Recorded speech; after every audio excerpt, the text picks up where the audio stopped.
हाँ, नमस्कार दोस्तों। आपसे 2 दिनों के बाद मुलाकात हो रही है। कुछ यात्रा में था इसलिए कोई वीडियो नहीं कर पाया। दोस्तों, आज मैं बात करूँगा फ़िल्म धक धक की, जो नेटफ्लिक्स पर रिलीज़ हुई है। तरुण डुडेजा ने इसको निर्देशित किया है और इसमें 4 कलाकार हैं, वीमेन लीड एक्ट्रेस हैं। रत्ना पाठक शाह, फातिमा सना शेख, संजनी सांघी और दिया मिर्ज़ा। एक बड़ी ही अनकन्वेंशनल सी फिल्म है और 4 महिला बाइकर्स यानी मोटरसाइकिल चलाने वाली महिलाओं की कहानी है ये, जो अपने अपनी जगहों से, यानी कोई दिल्ली के आसपास के इलाकों से, खाडुंगला जो अ, लाहौर के पास, लाहौर स्पीति के आगे है, या ये समझ लीजिए कि लद्दाख के पास जो है, वो वहाँ जाती हैं मोटरसाइकिल पर सवार होकर के। दोस्तों, ये तो एक कथा है, नैरेटिव है, सिंपल स्टोरी है, लेकिन ये जो इसमें मूल इम्प्लिकेशन है वो बहुत, कि कैसे आप यात्रा करते हैं, जोखिम लेकर के यात्रा करते हैं।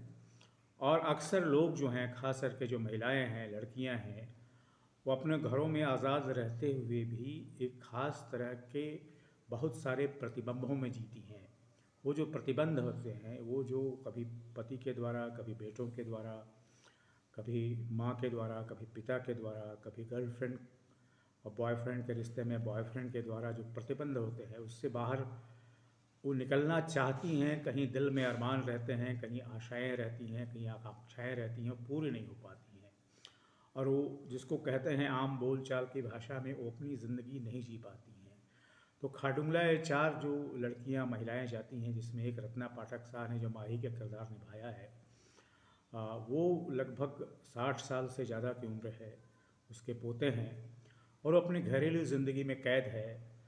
फातिमा समा शेख, जिसने स्काई, शशि कुमार यादव नाम की लड़की का किरदार निभाया है, जो इन चार लोगों को ले जाती है। लेकिन जानते हैं आप कि यात्रा आसान नहीं होता है। यात्रा में कई तरह की बाधाएं आती हैं। इनकी बाधाएं में भी बहुत आती हैं। इनके राह में वही रोड़े होते हैं, बीमार पड़ जाते हैं, मोटरसाइकिल जो है वो पानी में बह जाता है, अस्पताल जाना पड़ता है, ऑक्सीजन की कमी हो जाती है, जो रत्ना पाठक शाह हैं उसको। और जो 2 लड़कियां वो छुप छुपा के गई हैं अपने पिता और अपने परिवार, अपनी माँ, अपने पति, अपने शौहर, अपनी बेटी से, उनके घर से जो फ़ोन आते हैं, एफआईआर लॉन्च होता है। बड़ी रोचक कहानी है। This is a very interesting.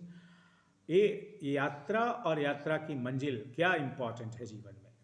कभी आप यात्रा करते हैं, मंजिल नहीं पहुंच पाते हैं, कभी मंजिल पहुंच पाते हैं पर यात्रा नहीं पहुंच पाते हैं। कि मंजिल जो है एक चीज़ है, जैसे खाडुंगला तो आप हेलीकॉप्टर लेकर, बस से, कार से भी जा सकते हैं, लेकिन मोटरसाइकिल से जाना एक जिसको कहते हैं, एक तरह से जोखिम लेके आता। तो यात्राएं जो हैं हमेशा जोखिम भरी जब होती हैं तो उनका मज़ा दुखना होता है, पर उसमें चुनौतियां भी बहुत आती हैं, बहुत तरह की बाधाएं आती हैं। इन जो 4 लड़कियों की जो यात्रा है, 4 महिलाओं की जो यात्रा है, क्योंकि महिला कहना, इसमें एक तो महिला ही हैं जो उम्रदराज हैं, रत्ना पाठक शाह।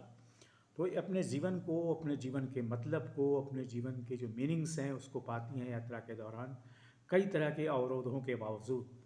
तो this is a very good film on Netflix. दोस्तों, मैं इसको रिकमेंड करूँगा, आप इसको अवश्य देखें। और अगर आपने नहीं देखा है, खास करके लड़कियां या महिलाएं जो जेंडर हैं वो नहीं देखे हैं, तो you will miss something, I think. ये लेकिन सिर्फ महिलाओं को देखने की बात नहीं, पुरुषों को भी, कि कैसे आप अपने घरों में रहते हैं, कैसे आपके तौर तरीके होते हैं अपनी माँ के प्रति, अपनी बहन के प्रति, अपनी बेटी के प्रति, अपनी पत्नी के प्रति। तो इस बारे में भी नए नज़रिए आपको डेवलप होंगे। दोस्तों, this is a very good film and I recommend it. आप लोगों से निवेदन है कि मेरे इस यूट्यूब चैनल को सब्सक्राइब करें, लाइक करें और इस पर अपने कमेंट भी लिखें। और अगर आपने धक धक फिल्म देख ली है तो ज़रूर लिखें कि ये आपको कैसी लगी। Thank you very much friends.